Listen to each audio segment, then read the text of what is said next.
ایسا لگ رہا ہے کہ اگر اکانومی کسی طرح کھڑی کر دی جائے انجیکشن لگا کے تو شاید پولیٹیکلی ملک سٹیبل ہو جائے گا، تو نہیں ہوگا.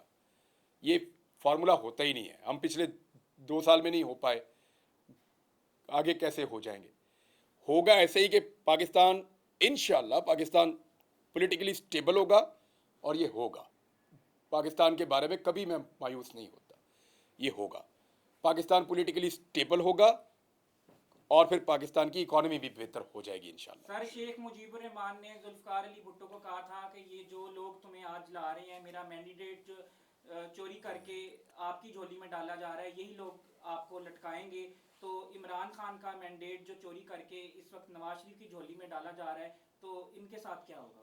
آپ کو کیا لگتا ہے؟ دیکھیں، جو ابھی سارا کچھ میاں صاحب کے مدد ہو رہی ہے نا سسٹم میں. ایکچولی سسٹم میاں صاحب کو ڈلیور کر رہا ہے اس وقت. اور جو میاں صاحب کو ڈلیور، دیکھیں آج تک سب سے زیادہ جو حکومتیں گرانے کی سازش ہوئی ہے پاکستان میں، اس میں سب سے زیادہ جو پولیٹیکل آدمی انوالو رہا یا مدد کرتا رہا وہ نواز شریف صاحب. سب سے زیادہ انہوں نے کیا. جنیجو کو گرایا 2 دفعہ، بے نظیر کی حکومت، پیپلز پارٹی کی حکومت میں 2 دفعہ، پھر اب یہ دوبارہ ایک اور حکومتیں گرانے کا میاں صاحب کا لمبا ریکارڈ ہے.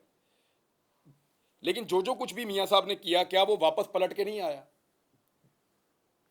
انہوں نے ڈر ہی نہیں لگتا، یا انہیں بہت یقین ہے اپنی ڈیل کی پاور پہ میاں صاحب کو. لیٹ سی کیا ہوتا ہے. لیکن یہ چیزیں واپس مڑتی ہیں. عمران بھائی، ابھی ہم اسٹیبلشمنٹ کے کردار کی بات کر رہے ہیں. دیکھیں 2018 میں بہت سے جو نوجوان تھے ان کا پہلا ووٹ تھا، انہیں نہیں پتا تھا کہ کیا رول ہوتا ہے. آپ کو اس ٹائم صحافت کرتے ہوئے تقریباً 10 سے 12 سال ہونے والے تھے. آپ کو تو یہ ساری چیزیں پتہ تھی. 2018 میں آپ اس رول کو مبارک رول کی طرح کیوں ہمیں دکھا رہے تھے؟ نکالو کلپ دکھاؤ کہاں کا. سر، جو آپ نے بلوچ دے کے کر بارے آؤ. میں بات کی اور آپ نے ایک بلوچوں کی بات کی تھی، اس پہ معافی مانگی ہے. پچھلے 2 سال آپ کی زندگی میں نہ ہوتے تو کیا آپ کو نہیں، آپ وہ نکالیں. 2018 کا کوئی، دیکھیں آپ پرسیپشن پہ بات کر رہے ہیں. پرسیپشن پہ بات کر رہے ہیں نا آپ. جب میں پاناما کی بات کرتا ہوں، اس کا مطلب یہ کیوں نکالتے ہیں کہ میں سپورٹ کر رہا ہوں کسی غیر آئینی یا غیر قانونی کام کو؟ میں تو اپنے پاناما والے سٹینڈ پہ آج سٹانس پہ کھڑا ہوں کہ بھئی وہ رسیدہ نہیں آئی ہیں، ان تک نہیں آئی نا. بغیر رسیدوں کے ہی کام بن گیا میاں صاحب کا. کسی کو پتہ ہے یہاں بیٹھے ہوئے 20 لوگ کہ وہ فلیٹ کیسے بنے تھے؟ قطری خط بھی ہے بیچ میں، ردی کی ٹوکری میں گیا، اور بہت کچھ. کیلبری فونٹ بھی ہے، آج تک کوئی جواب نہیں. میں اس پہ کھڑا ہوں. اس کھڑے ہونے کو سر، اسی نوعیت کے کیسز تو اب عمران خان پہ بھی بنے اس نہیں، کیلبری فونٹ میں بات کر رہا ہوں، میں قطری خط کی بات کر رہا ہوں، میں اس پراپرٹی کی بات کر رہا ہوں جس کو وہ اون کرتے تھے. بتائیں ایسا کون سا کیس ہے عمران خان پہ؟ آپ نے بھی فرمایا نا ایک کیس بتائیں. چلیں سر، ظاہری بات ہے کچھ تو اسکرپٹ میں چینجنگ نہیں، کیس اب آپ نے مجھے بتانا ہے. توشہ خانہ ہو گیا، پھر اس کے بعد مطلب کہ بات رک جائیں، توشہ خانہ پہ رک چیزوں میں جائیں، پھنسایا توشہ جاتا ہے. خانہ پہ رک جائیں. توشہ خانہ کے قانون میں لکھا ہے کہ گاڑی تو لے ہی نہیں سکتے. لکھا ہے گاڑی لینا توشہ خانہ کے قانون میں اسٹیٹ اوے جرم ہے. ان ساروں نے لیے. آج تک کوئی کیس کسی منطقی انجام پہ پہنچا؟ نہیں پہنچا. توشہ خانہ میں کوئی تحفہ دے، اس کو خرید لینا یا اس کو بیچ دینا کوئی جرم نہیں ہے. اس میں بندہ اندر ہے. بات کو آپ، میں ابھی فیصلہ نہیں سنا رہا، پرسیپشن کی بات کر رہا ہوں جو میرے تک انفارمیشن بطور صاحب. ایک منٹ، کیا کوئی کیلبری فونٹ آیا؟ یار دیکھیں آپ نا، جب اس کو مکس کرتے ہیں نا کہ جو نواز شریف نال ہویا وہی عمران خان نال ہو رہا ہے، گمراہ کرتے ہیں لوگوں کو. نواز شریف صاحب نے پراپرٹیز بنائی پاکستان کے باہر، 5 بڑے اعظموں پہ پراپرٹیاں آج تک بتا نہیں پائے کیسے بنائی ہیں. بے شمار دولت انہوں نے بنائی، بہت انہوں نے ہر چیز انہوں نے اڑا کے رکھ دی. میاں صاحب نے تو جو دل کیا وہ کیا. حکومتیں انہوں نے بار بار گرائیں. اس کو آپ لا کے جوڑتے ہیں کس کے ساتھ؟ جی اس کا نکاح ٹھیک نہیں ہوا.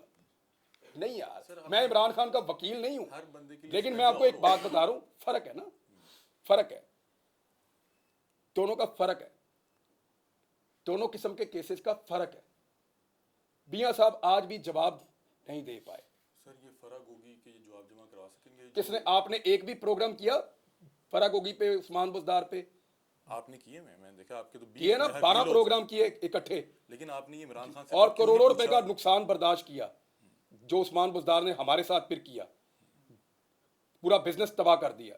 तो ये उस्मान बुज़दार नवाज शरीफ के लगाए हुए तो नहीं थे? बात तो सुन, जो मुझे ठीक लगा मैंने किया। रिंग रोड का स्कैंडल कौन लाया था?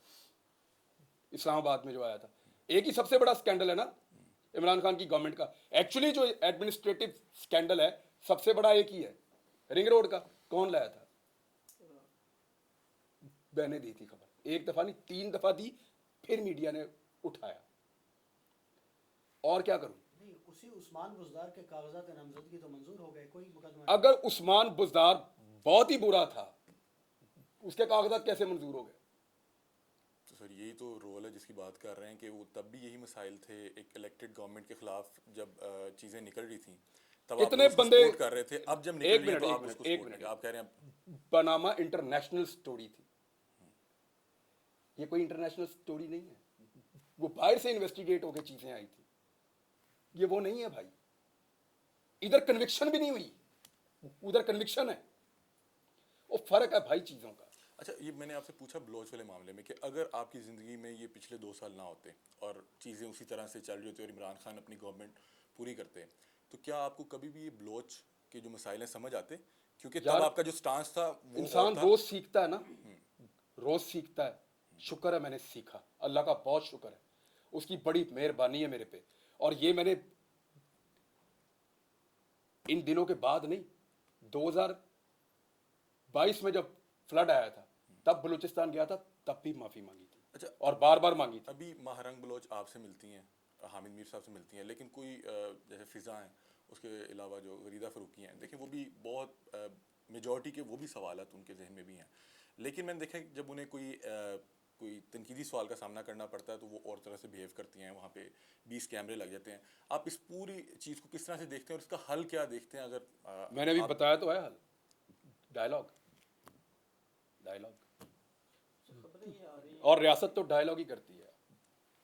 खबरें ये आ रही हैं कि इमरजेंसी मैंने कहा ना बहुत हसास है वो इशू, उधर 2 पहलू हैं। हमें रियासत को ऐसे ग्रुपों का भी सामना है जो दहशतगर्दी कर रहे हैं, वो भी बड़ा सीरियस इशू है, उसको आप ऐसे नहीं उठा के फेंक सकते, वो स्टिल वहीं पे है, वो भी वहीं पे है।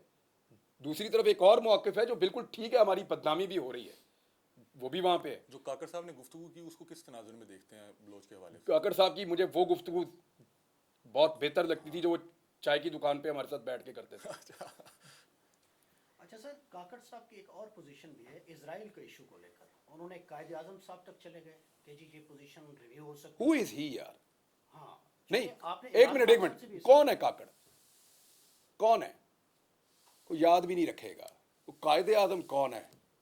नोट पे छपा हुआ है, दिल में छपा हुआ है काकड़। काकड़ भाई, ये चाय की दुकान पे कोई मुफ्त में चाय भी नहीं पिलाएगा वजारत उज़्मा के बाद। छोड़ दें आप, कायदे आजम को चैलेंज करेंगे या उनके अफकार को?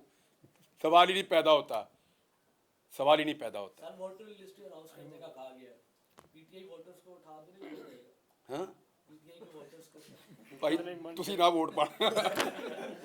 सर अल्ताफ हुसैन ने कहा है कि मुझे अश्योरिटी दी जाए, अल्ताफ हुसैन का बयान आया कि अश्योरिटी दी जाए एस्टेब्लिशमेंट की तरफ से कि मैं पाकिस्तान आऊँगा तो मुझे गिरफ्तार ना किया जाए, मैं आके मुल्क को ठीक कर दूँगा। गुड लक, क्या कहते हैं? Good luck. मैं और क्या कह सकता हूँ? इमरान भाई ये गुफ्तगू अब की जा रही है क्योंकि खान साहब की पॉपुलैरिटी है। यार मैं आपको पहले ये क्लियर एक चीज़ कर दूं, मैंने एक्चुअली आप सबका शुक्रिया अदा करना था। ये वो चंद आवाज़ें हैं जो मेरे लिए उठती रही। मेरे घर वालों ने मुझे बताया कि आप लोगों के नाम लेके मुझे, शाकिर भाई आप सबके नाम लेके मुझे बताया कि आप वो लोग हैं जिन्होंने मेरे लिए आवाज़ उठाई। मेन स्ट्रीम मीडिया पे तो मुझे शायद भूल ही गए थे लोग, चीज़ें ख़त्म ही हो गई थी। तो ये एक बहाना आप लोगों के साथ बैठने का था, बातचीत भी आप लोगों के साथ हो गई, और एक आप सबका ख्वाहिश भी थी कि मैं आप लोगों के साथ बात करूं।